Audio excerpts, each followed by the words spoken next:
Quero abandonar o sistema central de aquecimento e colocar aquecedor individual nos apartamentos. É possível? Vamos lá. É muito comum quem tem sistema central se incomodar com os custos do gás. Pois bem, isso tem uma solução. E uma delas é você sair do sistema central e converter ele para um sistema individual com aquecedores a gás instalados em cada apartamento. Porém, nem sempre isso é possível. Ah, mas é possível, Renato? Sim, mas não sempre, e eu vou explicar por quê. Primeiro é importante a gente entender as diferenças no uso e dimensionamento em ramais prumadas com central de aquecimento. Então, primeiro vamos entender que no sistema central nós temos a prumada de água fria e temos a prumada de água. Agora, como elas são utilizadas no banho? Vamos dar um exemplo de um banho no inverno. No inverno, é muito comum as prumadas de água quente ou sistemas de água quente ficarem em temperaturas mais elevadas do que se fosse no verão, porque o consumo aumenta de água quente, então preciso levantar a temperatura para reduzir o consumo de água quente. Pois bem, vamos supor, no nosso exemplo, que a água quente está a 70 graus Celsius e que a água fria está numa temperatura média de 20 graus Celsius. E nesse inverno, vamos supor que o seu banho seja a 38 graus Celsius, e que você vai consumir 100 litros de água misturada, ok? Pois bem, qual que é a proporção da mistura dessa água? Utilizando a equação de energia, a gente vai separar isso aqui em dois componentes. Primeiro, a água fria. A água fria, você vai precisar de 64 litros, enquanto a água quente, marcar aqui a água fria, a água quente, você vai precisar do restante, que são os 36 litros de água quente. Vejam o que é muito importante.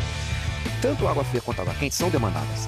Então, no caso da água fria, você vai ter uma prumada dimensionada para abastecer 64 litros daqueles 100 litros do banho, isso de um banho apenas, e 36 litros da água quente também para o mesmo banho. Ou seja, ambas as prumadas são utilizadas nesse banho. No aquecedor individual é bastante diferente e eu vou mostrar como. Bom, primeira coisa que é importante saber, aquecedores individual a gás, a maioria deles são digitais. E eu vou usar eles no nosso exemplo. Então vamos novamente considerar para a gente comparar e entender prumadas de água fria e água quente. Não é nem de água quente, né? Prumada que abastece ou aquecedor. Ela também vai água fria. Mas qual que é a proporção de uso? Como que eu dimensiono cada uma destas prumadas ou ramais? Pois bem, lembre-se do nosso exemplo. Nós estamos no inverno e o banho será a 38 graus Celsius. Nós temos água fria a 20 graus Celsius. Só que existe uma particularidade.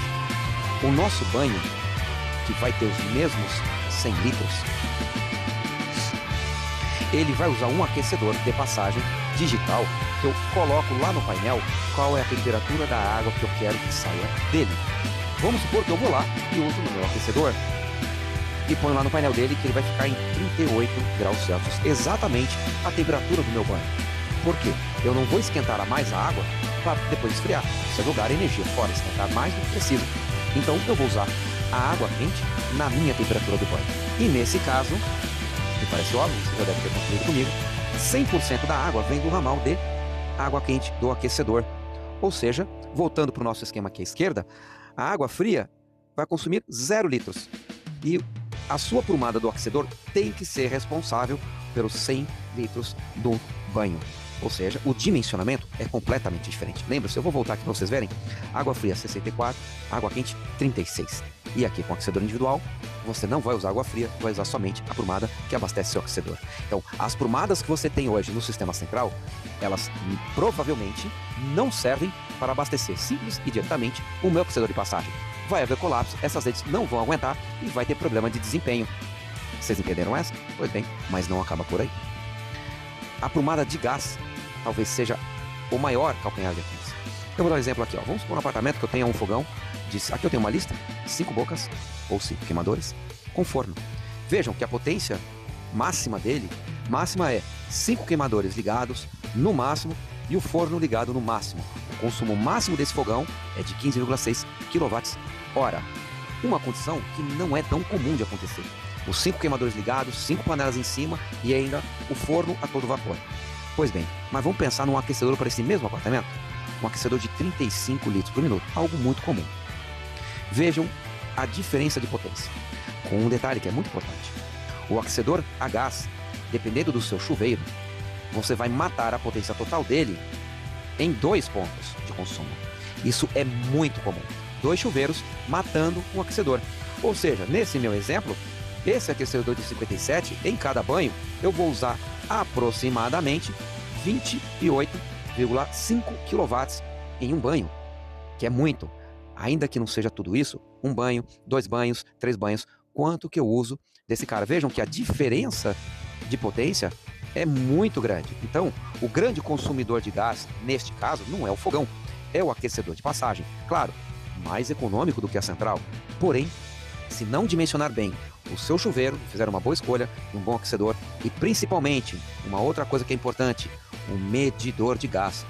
Se o seu medidor de gás não for compatível com a sua escolha, você vai ter problema de desempenho no seu aquecedor. Então, tudo tem que ser pensado de forma sistêmica, tem que pensar no sistema por completo. E com toda essa diferença, uma coisa que é muito provável é a sua rede de gás não vai comportar porque ela não foi dimensionada para tanta potência instalada. E para isso só tem um caminho a seguir. Primeiro, é possível? Sim, é possível, mas exige estudo e investimento em engenharia de qualidade. Não tem saída, não tem mágica. Achar que é fácil é marcar um encontro com o problema. Então, lembrem-se que o seu sistema hidráulico ele tem que ser compatível com o seu aquecedor e, junto com isso, seu sistema de gás, seu ramal de gás, mais um medidor também. Senão, você fez um péssimo negócio. Ao invés de você gastar o seu dinheiro e fazer um investimento, você apenas rasgou o dinheiro. Então, como você faz a coisa certa? Um projetista, especialista e independente. Depois, uma empresa qualificada, uma boa empresa para fazer as alterações que sejam necessárias e apontadas pelo projeto. E terceiro, a RT é indispensável, tanto para o projeto e para a execução. Separadamente, a RT de um projetista não cobre a execução de uma empresa. E ambos têm que ter cadastro no CREA, o registro em dia, tanto do projetista para poder emitir RT, quanto da empresa que vai instalar. Esta empresa tem que ter cadastro no CREA. Isso é lei.